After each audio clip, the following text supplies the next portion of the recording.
For decades, Canada's Arctic defense was a partnership with the United States, forged during the Cold War. The North American Aerospace Defense Command, NORAD, became the backbone of our security, symbolizing unity and shared purpose. The Distant Early Warning Line, or DEW line, was a chain of radar stations across the Arctic, built and operated mostly by the US, even though they sat on Canadian soil.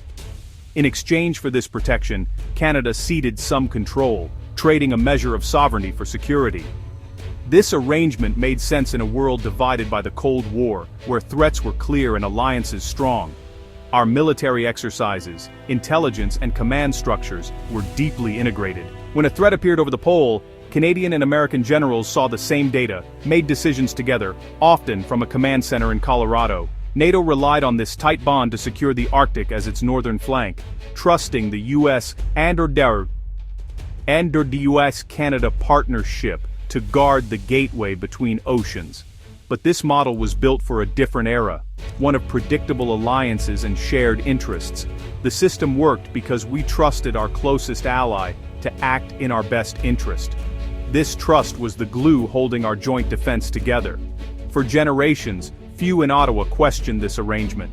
The idea of Canada defending its vast north alone seemed impossible and unnecessary. But the world has changed, and so has the Arctic. The old pact is no longer enough. In early 2026, Canada shocked the world by announcing a new, independent Arctic defense strategy. Prime Minister Mark Carney declared that Canada would take full control of its northern defense, ending decades of automatic delegation to the US and NATO. This is a $50 billion overhaul, with all new military assets, from satellites to seabed sensors, reporting solely to a Canadian command. No joint authority, no American veto, no automatic NATO integration. At a recent NATO meeting, Canada firmly rejected US proposals for alliance control over these assets. The message: these are Canadian tools, for Canadian purposes, under Canadian command. This marks a shift from junior partner to sovereign actor determined to defend its own interests in the Arctic. The plan is about self-reliance, seeing and acting independently in our own backyard. Depending on others for security is now seen as a risk Canada can't afford. The goal: a complete, independent defense network, owned and operated by Canada. This is a direct response to a more complex, unpredictable world. The old certainties are gone. New threats and tested friendships have emerged. Now, sovereignty is the foundation of security, especially in the high north. Canada is determined to stand on its own. To realize this vision, Canada is investing in cutting-edge military technology. The centerpiece, a sovereign satellite constellation, giving Ottawa its own eyes in the sky. No more relying on American satellites. Raw data will flow to Canada first. Under the ice, new networks of sensors will monitor the Northwest Passage, listening for submarines and tracking vessels. A new fleet of long-range Arctic-ready patrol drones will watch over vast stretches of sea and tundra, ready to respond to any incursion. This isn't just about surveillance, it's about control.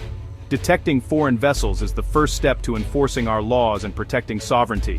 The Canadian Armed Forces will expand their Arctic presence with near year-round deployments and extended training exercises.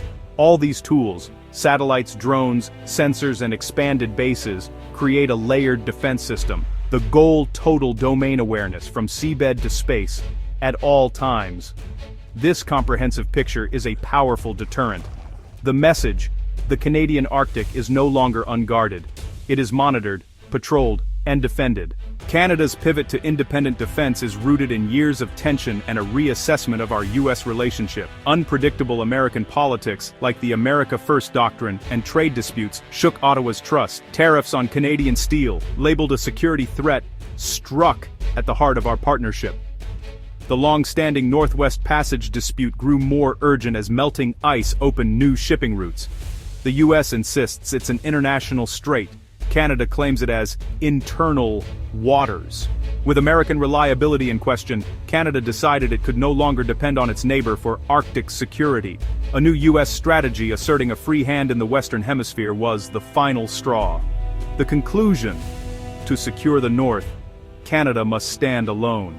Canada's new strategy is also a response to a rapidly changing Arctic. Russia is remilitarizing its north, reopening bases and deploying advanced weapons, including hypersonic missiles and nuclear icebreakers. China, calling itself a near-Arctic state, is investing in icebreakers and research stations, seeking access to new shipping routes and resources. The Arctic is now a stage for great power competition. Climate change is accelerating this shift, warming the region 4 times faster than the rest of the planet, melting sea ice and opening new shipping lanes. Economic opportunities are growing, but so are security vulnerabilities. Open routes invite both commercial and military traffic, making surveillance and control critical. The melting ice brings increased competition, sovereignty disputes, and new security challenges. Canada's old reliance on ice and isolation is no longer viable. The Arctic is now a busy, contested frontier. Canada must adapt to defend it. Independence means new partnerships and new rules. Canada is turning to European and Nordic firms for defense procurement, building icebreakers and producing ballistic-grade steel domestically. This diversifies supply chains and boosts self-sufficiency. Even more significant is the new policy of data sovereignty. Under the old Five Eyes alliance, sensor data from Canada flowed automatically to allies. Now, raw data from satellites and sensors goes to Ottawa first. Canada decides what to share, and when. This puts Canada in control, making allies, including the US, dependent on Canadian intelligence for Arctic awareness. It's a calculated risk, enhancing sovereignty and leverage, but introducing friction into once seamless intelligence sharing.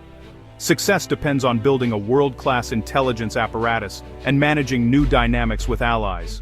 Canada is now the gatekeeper of its own north. Canada's new plan closes a 70-year chapter of North American defense. The DEW line once symbolized our willingness to trade sovereignty for security. Now that bargain is reversed. The main threat is no longer Soviet bombers, but the erosion of sovereignty and unpredictable allies. Canada is building a digital wall, sovereign satellites, drones and sensors, controlled from Ottawa. This is a shield made from Canadian data and command, not American hardware. Where the DEW line meant shared vulnerability, the digital wall means self-reliance. For the first time since WW2, Canada is charting an independent defense course. This redefines our relationship with the US and NATO. The responsibility for Arctic security now rests squarely on Canadian shoulders. Canada's Arctic independence is sending shockwaves through alliances. The US now faces a potential blind spot to its north, dependent on Canadian data for early warning. The Five Eyes Intelligence Alliance is challenged by Canada's data sovereignty, setting a precedent others may follow. NATO unity could be tested as other nations seek similar control. Adversaries may see Canada's transition as a window of vulnerability. Experts warn that building these new capabilities will take years. Rivals may test Canada's resolve. The world is watching. Will this gamble make Canada safer or more isolated? One thing is certain, the quiet, frozen Arctic is gone forever.